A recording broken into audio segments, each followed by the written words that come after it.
स्वागत है इस नए और बेहद दिलचस्प विश्लेषण में। आज हम एक ऐसे विषय पर बात करने वाले हैं जिससे हम सभी का रोजाना पाला पड़ता है। मतलब इंसानी दिमाग कैसे काम करता है जब उसे कुछ करने से रोका जाए। वर्जित चीजों का मनोविज्ञान क्या है? ये एक ऐसा विषय है जो न केवल हमारे व्यवहार की पोल खोलता है बल्कि जीवन की बहुत गहरी उलझनों को सुलझाने का रास्ता भी दिखाता है। तो चलिए सबसे पहले बात करते हैं एक खोए हुए बच्चे की। एक सच्ची घटना से इस चर्चा की शुरुआत करते हैं। कल्पना कीजिए, वियना का एक बहुत बड़ा सा पार्क है और शाम का वक्त। प्रसिद्ध मनोवैज्ञानिक सिगमंड फ्रॉइड अपनी पत्नी के साथ टहल रहे हैं। दोनों बातों में इतने मग्न थे कि पता ही नहीं चला कब अंधेरा घिरने लगा। अचानक पार्क बंद होने की घंटी बजती है और तभी उन्हें एक बहुत ही खौफनाक बात का एहसास होता है। उनका छोटा बच्चा गायब है, मतलब बिल्कुल आंखों के सामने से ओझल। अब जाहिर सी बात है, ऐसी स्थिति में किसी की भी जान सूख जाएगी। माँ बुरी तरह घबरा जाती हैं कि इतने बड़े अंधेरे पार्क में, जिसके गेट बस बंद ही होने वाले हैं, एक छोटे से बच्चे को कहाँ ढूंढेंगे। लेकिन दूसरी तरफ सिगमंड फ्रॉइड बिल्कुल शांत थे, कोई घबराहट नहीं। उन्होंने यहाँ एक कमाल का मनोवैज्ञानिक दिमाग लगाया। और यहीं से हमारी कहानी का सबसे अहम हिस्सा शुरू होता है, वर्जित फव्वारा। फ्रॉइड अपनी पत्नी की तरफ मुड़ते हैं और घबराने के बजाय एक बहुत ही सीधा सा लेकिन गहरा नैदानिक सवाल पूछते हैं। क्या तुमने उसे कहीं जाने से मना किया था? उनका मानना था कि अगर बच्चे में थोड़ी सी भी समझ है ना, तो इस सवाल का जवाब ही उन्हें 99% मौका देगा बच्चे को तुरंत खोजने का। एकदम सटीक बात। इस सवाल पर पत्नी को अचानक याद आता है और वो कहती हैं, हाँ, मैंने उसे उस बड़े वाले फव्वारे के पास जाने से सख्त मना किया था। बस फ्रॉइड को अपना सुराग मिल गया था। इस पूरे रहस्य को सुलझाने की यही एक चाबी थी। और अंदाजा लगाइए क्या हुआ। वे सीधे उस फव्वारे की तरफ भागे और वो बच्चा ठीक वहीं अंधेरे में मजे से बैठा हुआ था। और तो और उसी पानी में अपने पैर लटकाकर खेल रहा था, जिससे दूर रहने की उसे सख्त हिदायत दी गई थी, बिल्कुल जैसा फ्रॉइड ने अनुमान लगाया था। अब इतनी जल्दी और ऐसे सटीक तरीके से बच्चे को खोज निकालने पर पत्नी तो पूरी तरह से हैरान रह गई। उन्होंने तो यहाँ तक पूछ लिया कि ये तुमने कौन सा जादू या ज्योतिष इस्तेमाल किया। लेकिन सच तो ये था कि इसका स्पष्टीकरण किसी जादू टोने में नहीं, बल्कि मानव व्यवहार के एक बहुत ही बुनियादी अवलोकन में छिपा था।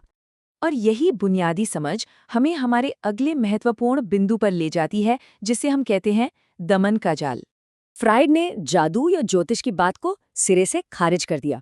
उन्होंने इंसानी दिमाग का एक बहुत ही सीधा सा नियम समझाया। उन्होंने कहा कि मन का बस एक उसूल है, जहां जाने से मना किया जाए वो सीधा वहीं पहुंच जाता है। मतलब अगर किसी काम को वर्जित कर दिया जाए तो ये व्यावहारिक रूप से इस बात की गारंटी है कि इंसान का दिमाग चुंबक की तरह उसी तरफ खींचेगा। यही बात समाज के उन तथाकथित नैतिक रक्षकों पर भी लागू होती है। जो लोग हमें बार बार हमारी इच्छाओं को दबाने के लिए मजबूर करते हैं ना, वो असल में अनजाने में ही सही समाज को और भी ज्यादा अनैतिकता और भटकाव की तरफ धकेल रहे होते हैं। चीजों को जबरदस्ती रोकने से लोगों का पूरा ध्यान उसी चीज पर टिक जाता है और नतीजा क्या होता है? ऐसे तथाकथित अच्छे शिक्षकों के बनाए नियमों से एक बहुत ही विकृत और विचलित दुनिया खड़ी हो जाती है। यहाँ एक बहुत ही गहरा दार्शनिक विरोधाभास देखने को मिलता है। जरा ध्यान दीजिएगा। एक तरफ है दमन, यानी चीजों को जबरदस्ती दबाना। ये सिर्फ इंसान को बांधता है, उलझाता है और अंततः विद्रोह पैदा करता है। और दूसरी तरफ है समझ, सच्ची समझ, बिना किसी जबरदस्ती के चीजों को स्पष्ट रूप से देखना। यही वो एकमात्र तरीका है जो वास्तव में इस मानसिक जाल से पूरी तरह आजाद कर सकता है। तो फिर इस मानसिक जाल से बाहर कैसे निकले? इसका जवाब है समझ के माध्यम से मुक्ति।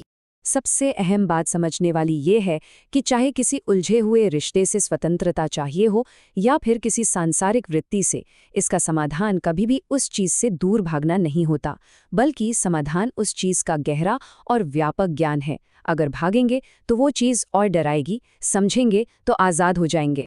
इस मुक्ति तक पहुंचने की एक बहुत ही साफ प्रक्रिया है। सबसे पहले बिना किसी डर के उस विषय या उस रहस्य की हर एक परत को हटाना होगा, उसका पूरा सच खोजना होगा।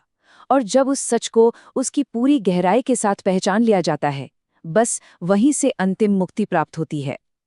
अधूरा ज्ञान हमेशा जंजीर बनता है, जबकि पूर्ण ज्ञान हर आवरण को तोड़ देता है। लेकिन इस पूरी सच्चाई को देखने के लिए चाहिए क्या? इसके लिए आवश्यकता होती है एक अत्यंत शांत मन की, एक ऐसा मन जो पूरी तरह से जागरूक हो, जिसमें बोध हो, चेतना हो, ताकि जीवन को और इस दुनिया को बिना किसी भ्रम के बिल्कुल स्पष्ट रूप से देखा जा सके। दुनिया से पूर्ण परिचय के लिए ये बहुत जरूरी है।